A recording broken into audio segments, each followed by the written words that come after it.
அனைவருக்கும் மாலை வணக்கம். இன்று காண இருக்கும் கதையின் தலைப்பு உதவியும் ஒத்துழைப்பும். என்ன குழந்தைகளே, கதைக்குள்ளே செல்லலாமா?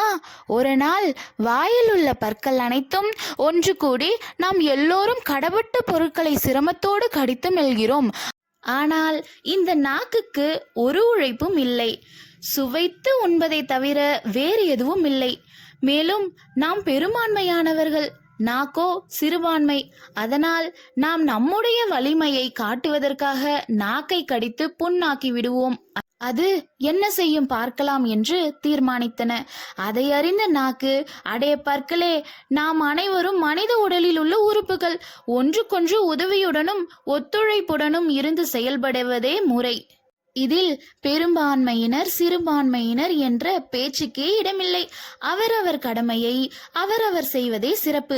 மீறி தகராறு ஏதேனும் நடக்குமானால் நான் என்ன செய்வேன் என்று தெரியுமா? தெருவில் சென்று கொண்டிருக்கும் ஒரு முரட்டு ஆளை பார்த்து, அடே முரடனே என்று சொல்லிவிட்டு நான் உள்ளே போய்விடுவேன்.